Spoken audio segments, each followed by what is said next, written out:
Donc c'est ça le mouvement FIRE, c'est des gens qui se disent je vais travailler comme un malade, mettre tout mon argent de côté jusqu'à ce que j'ai grosso modo 1 million d'euros et ensuite j'aurai une rente passive à vie et je pourrai prendre ma retraite. Ça fonctionne, ça va marcher, mais tu vas mettre 30 ans. Si tu attaques à 20 ans, tu vas mettre vraiment 30 ans pour devenir indépendant financièrement, alors super, tu seras à la retraite à 50 ans avec 3 000 euros par mois.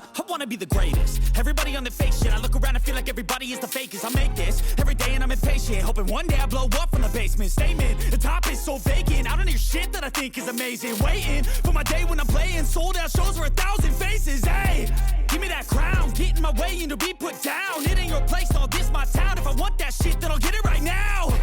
I'm losing it, the noose it fits. I'm losing shit, a stupid myth. You choose to live or choose to dip. You choose to fight or lose your grip and lose a gift. Oh. Et salut à tous les amis, j'espère que ça va et que vous avez la forme. Je vous souhaite la bienvenue dans ce nouveau vlog. C'est un plaisir de vous retrouver ici en Corse. Et oui, on avait fait le road trip il y a 2 ans maintenant avec les Gentlemen Investisseurs et je l'ai refait cette semaine avec mes amis d'enfance. On vient de passer des moments exceptionnels. La Corse, c'est magnifique. C'est un peuple qui est empreint d'indépendance et de liberté. Donc ça a beaucoup de sens pour moi. Et vraiment, on a passé des moments exceptionnels. Je suis à Felicetto. On entend l'église du village parce il est 8h du matin. En fait, pour tout vous dire, cette semaine, c'était coupage intégral. J'ai un retard de malade dans mes mails. J'ai un retard de malade dans tout. Mais j'ai profité de mes vacances et ça, c'était vraiment très très bon. Et voilà, je me suis dit, ça serait quand même cool de tourner un petit vlog, surtout qu'avec les potes, on a fait de très très belles images. D'ailleurs, Luc peut vous mettre et vous mettra dans le vlog des belles images qu'on a fait de Corse. C'est à chaque fois très très inspirant. Et encore une fois, c'est à chaque fois un bonheur de vivre cette liberté. Là, on est parti le 10 septembre, à un moment où tout le monde retourne au boulot après les vacances. Là, on est reparti.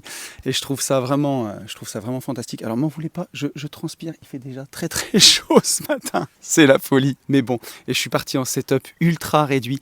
Il faudrait que je vous mette une photo du setup sur Instagram, mais c'est magnifique. J'ai une chaise, deux coussins pour le tenir. Mon téléphone tient dans une tasse parce que j'ai oublié mon trépied. Mais c'est aussi ça l'aventure et c'est aussi ça les vacances en Corse. En tout cas, les paysages sont magnifiques. Comme je le disais, c'est très très inspirant. C'est un voyage que je vous invite à faire parce que la Corse, elle regorge de merveilles à chaque virage. C'est encore plus beau que le virage précédent. C'est magnifique. Mais je ne vais pas vous parler que de la Corse dans ce vlog. C'est quand même pas le but. On va prendre une question d'un auditeur. Ah voilà, c'est la 2e église. Je choisis toujours mes heures pour filmer. C'est toujours un régal. Et j'espère qu'il n'y a pas d'angélus comme chez nous. Et il y a aussi des coups de fusil. C'est assez fou. On est dans un domaine ici qui est magnifique. On était déjà venu avec les Gentlemen Investisseurs. C'est vraiment merveilleux. C'est perdu au cœur des montagnes. C'est magnifique. Alors j'ai le soleil en face de moi. Je ne peux pas vous mettre la belle vue. Mais c'est très très inspirant. Et on va prendre une question de Grégory donc. Et vous allez voir, c'est vraiment setup réduit ce matin. Grégory qui nous dit « Salut Tony, j'espère que tu vas bien. J'ai une question qui, je pense, serait susceptible d'être intéressante dans ton vlog. On entend un peu partout qu'il faut investir en IMO, en bourse et en ETF et dans les actions directement, mais par moment, ne faudrait-il pas se focaliser uniquement dans un domaine et sacrifier tout son argent dans le même support? Pour te donner un peu de contexte, je souhaite devenir marchand de biens dans 2-3 ans. Je me rends compte qu'en 1 an, j'ai réussi à mettre 5 000 euros en ETF. J'ai aussi acheté 2 000 euros d'actions en direct, j'ai renvoyé 2 000 euros de crypto, j'ai également 2 000 euros sur eToro. Je me dis que tout ça est super, mais dans 2-3 ans, j'aurai peut-être des plus-values dans un peu tout, mais j'aurais peut-être mieux fait de tout investir par exemple en IMO pour que ça aille encore plus fort et encore plus vite en termes de rendement. Et honnêtement, je ne pense pas être le seul dans ce cas à me dire investir dans telle ou telle chose, pourquoi pas, mais au final, ne vaudrait-il pas mieux mettre tout dans le même panier pour faire rouler plus vite ma fameuse boule de neige? Donc je vais reposer mon ordi. Déjà, merci Grégory pour ta réponse. Je t'ai en partie répondu sur Instagram, mais je vais te répondre vraiment ici. Elle est très intéressante ta question parce qu'on voit énormément de choses sur Internet et il y a énormément de tentations. Comme on peut avoir des tentations dans la rat race, il y a aussi des tentations dans l'investissement. Ah, il y a un nouveau truc, je vais investir sur tel crypto. Ah, il y a un nouveau truc, je vais investir sur tel ETF. Et pareil dans la niche des ETF, au lieu de se contenter d'un bon vieil ETF monde, on va aller se rajouter un ETF pays émergent. Et puis pourquoi pas du S&P 500. Et tiens, je vais reprendre un peu de Nasdaq. Et au final, on complique toujours tout et on va peut-être pas assez à l'essentiel. Donc, je comprends vraiment ta question et de se dire, quand je commence, est-ce que je suis pas en train de me disperser, d'aller mettre des sous de partout et est-ce que je devrais pas me focaliser dans un domaine? Alors, pour répondre à ta question, en fait, il y a 2 approches. Si on se base exclusivement sur l'approche FIRE, alors je suis pas un spécialiste du mouvement FIRE. FIRE, ça veut dire Financially Independent Retire Early. C'est un mouvement qui nous vient, bien entendu, des USA, la patrie de l'indépendance indépendance.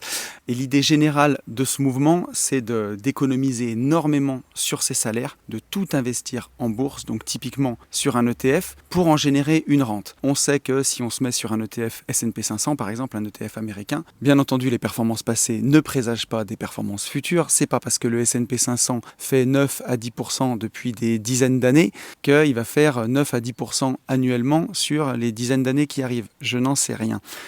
Toutefois, on peut l'espérer et en tout cas, si on a une approche active de ces investissements et surtout une approche optimiste, c'est des choses en tout cas sur lesquelles on peut essayer de se baser. Donc, est-ce que toutefois il faut consommer toute cette performance ? Il y a une règle qui s'appelle la règle des 4% qui dit que tu peux, si ton capital est investi intégralement en bourse, par exemple sur un ETF Monde ou un ETF S&P 500, l'histoire a montré, en tout cas des backtests, encore une fois, ça ne veut pas dire que le futur sera comme ça, mais les backtests ont montré qu'on pouvait consommer 4% de son capital chaque année sans jamais faire banqueroute. Donc si tu veux, grosso modo, encore une fois, c'est des chiffres arrondis, mais avoir 1 000 euros par mois, il faut que tu aies 300 000 euros investis en bourse. 3 x 4, 12, 12 000 divisé par 12, 1 000 euros par mois. Je te fais grâce des impôts, je te fais grâce de tout le reste, mais l'idée c'est ça. Et si tu vas avoir une rente vraiment passive, sans jamais faire banqueroute, une rente brute, on va dire de 3 000 euros par mois, il faut que tu vises entre 900 000 euros et 1 million. Donc c'est ça le mouvement FIRE. C'est des gens qui se disent, je vais travailler comme un malade, je vais vivre vraiment de la façon la plus frugale possible, mettre tout mon argent de côté sur des ETF jusqu'à ce que j'ai grosso modo 1 million d'euros et ensuite j'aurai une rente passive à vie et je pourrai prendre ma retraite. Ça fonctionne, ça marche, il y a des gens qui l'ont fait, il y a plein de blogs FIRE qui expliquent ça, sauf que c'est ce que Robert Kiyosaki fustige et ce que MJ de Marco appelle la voie lente, ça va marcher mais tu vas mettre 30 ans. Donc si tu attaques à 20 ans, et souvent à 20 ans on n'a pas la tête aux investissements, on l'a plus à 30 ou 40 ans. Si tu attaques à 20 ans, tu vas mettre vraiment 30 ans pour devenir indépendant financièrement. Alors super, tu seras à la retraite à 50 ans avec 3 000 euros par mois. Mais est-ce que si vraiment tu es millionnaire et tu as 1 million d'euros, si tu es capable de faire ça, tu ne vas pas viser mieux ? En tout cas, je trouve que la démarche FIRE, elle est intéressante en théorie parce qu'elle prouve que ça marche. Parce que pour résumer l'approche FIRE, donc c'est la voie lente, c'est trop long. Et en plus, dernière chose, tu n'as pas d'effet de levier. C'est-à-dire qu'à moins de faire du service de règlement différé en bourse, de faire de la vente à découvert ou des choses comme ça, où là, tu as du levier, mais c'est tellement pas la philosophie FIRE qu'on va pas en parler.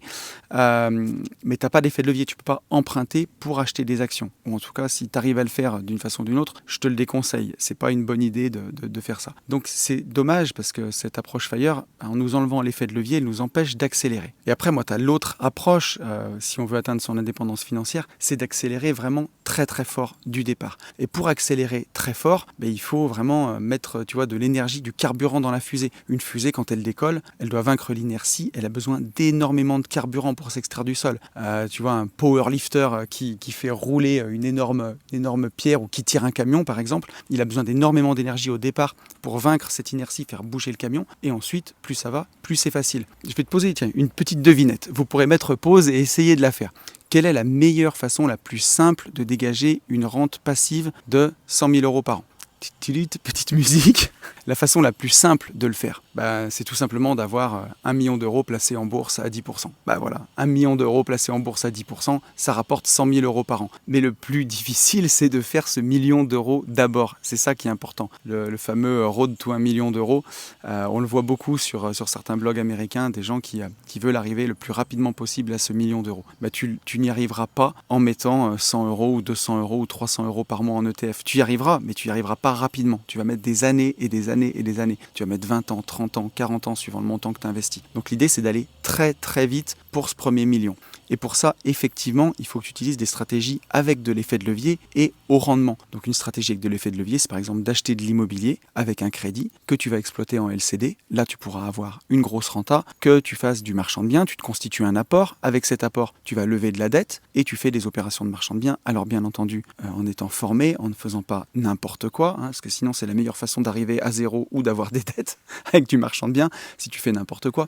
Mais se former, et là, avec cet effet de levier, tu iras beaucoup plus vite. En marchand de biens, si tu vises des rentas à 20% et que la banque te demande 20% d'apport pour tes opérations, ça veut dire que si tu mets 100 000 euros dans une opération pour lever 400 000 euros de dette et arriver à 500 000 et que tu fais 20% de marge, tu fais 100 000 de marge, ça veut dire que tu poses 100 000 de tes économies de ton apport et tu récupères 100 000 de marge. Tu doubles. Donc là, on va beaucoup plus vite. En LCD, tu peux faire aussi des stratégies de sous-location, par exemple, où là, tu n'as pas besoin d'apport, tu n'as pas besoin de biens, tu as juste besoin de ton bagou et de prendre ton bâton de pèlerin pour démarcher les appartements. Tu vas te dégager de la rente et du cash. Et on en vient justement à mon troisième point dans cette analyse. Et ça, c'est ce que finalement peu de personnes te diront sur Internet, mais si tu veux accélérer ton indépendance financière, il faut que tu gagnes plus. Là, dans ta question, Grégory, à mon avis, tu investis tout avec ton salaire.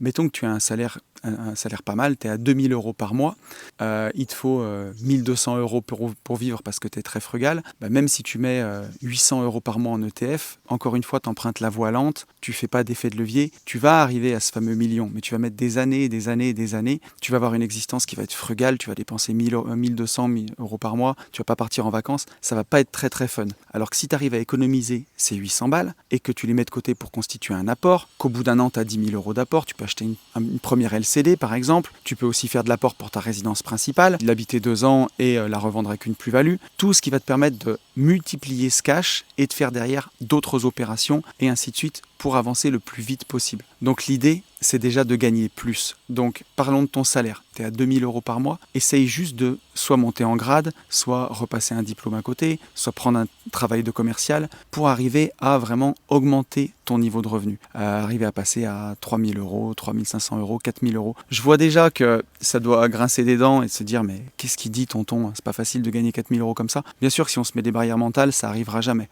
Moi, c'est à peu près ce que j'ai gagné toute ma vie quand j'étais dans la rat race. J'avais un salaire autour de 4 000 €. Je me suis toujours battu pour arriver jusqu'à ce salaire-là. Et j'avais peut-être sûrement un plafond de verre dans ma tête pour pas monter plus haut. Quoiqu'en France, avec les charges, ça devient compliqué de monter à des salaires beaucoup plus élevés. Mais en tout cas, arriver à gagner au moins 3 000 €, ça va vraiment t'aider à accélérer ton indépendance financière. La deuxième chose, c'est d'avoir du cash en plus, donc par exemple de la LCD qui rentre ou de la sous-location. Si tu arrives à faire 1 000 € de cash flow en LCD, 1 000 € de cash flow en sous-loc, ça va te permettre d'accélérer encore. Avec cet argent, tu constitues des apports pour investir dans l'immobilier, pour acheter encore plus d'appartements ou pour faire des opérations de marchand de biens. Et là, quand tu vas commencer vraiment à faire une belle boule de neige en cash et du gros cash flow tous les mois, c'est-à-dire un gros excédent de trésorerie qui viennent de ton salaire qui a augmenté et de tes investissements financiers qui sont à cash flow positif qui te rapportent, c'est là où tu peux commencer à mettre dans les ETF, selon moi. Après, je la respecte, l'approche FIRE. Et pourquoi pas, clairement, si tu gagnes très très bien ta vie, tu gagnes 5 000 € par mois par exemple, tu n'as pas de temps à consacrer à l'immobilier, tu arrives à vivre avec 1 500, tu achètes 3 500 € d'ETF par mois, oui, ça va commencer à faire de l'effet de levier à un moment et ça va commencer à grossir, on est bien d'accord. Mais dans tous les autres cas, c'est pas l'idéal. Alors moi, encore une fois, je suis passionné par la bourse, j'adore ça, j'ai quasiment aujourd'hui le tiers de mon patrimoine, je pense, qui est en bourse et c'est ce que j'utilise pour me rémunérer.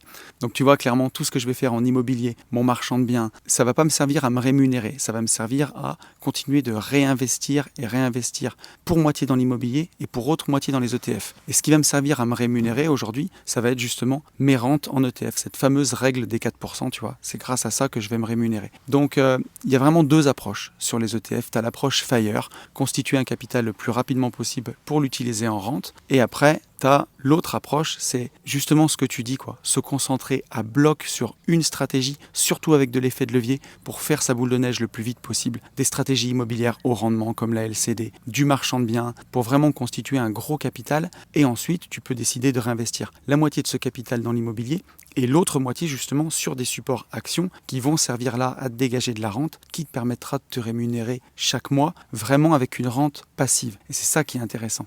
Aujourd'hui, moi, c'est l'approche que j'ai avec ça. Tout ce que je gagne en IMO, j'en réinvestis la moitié dans l'immobilier, l'autre moitié, je l'utilise pour acheter des ETF, et c'est les rentes, les dividendes, si tu veux, la progression de cet ETF avec la règle des 4% qui sert à me rémunérer. Donc si on devait résumer tout ça, plus tu démarres, plus tu es débutant, plus tu dois concentrer ton focus sur des stratégies au rendement. Alors bien sûr, tu peux continuer de le faire toute ta vie pour te développer, mais en tout cas, au départ, tu dois te concentrer sur une ou deux stratégies, te former à mort et te concentrer dessus. Typiquement de la LCD, du marchand de biens, tu vas vraiment te former là-dessus pour faire grossir ta boule de neige le plus vite possible dans un domaine où tu es bon. Et plus tu auras un gros patrimoine, plus tu pourras te diversifier, investir dans les ETF, dans la crypto. Mais au départ, il vaut mieux, je pense, se concentrer en mode laser focus. C'est typiquement ce qu'on explique dans la formation dans Rookie Booster, par exemple, où on insiste énormément sur le levier de la résidence principale, puisqu'aujourd'hui, si tu l'habites vraiment, bien entendu, il ne faut pas faire n'importe quoi, mais tes plus-values sont exonérées d'impôts. Donc si tu la revends au bout de 2 ans,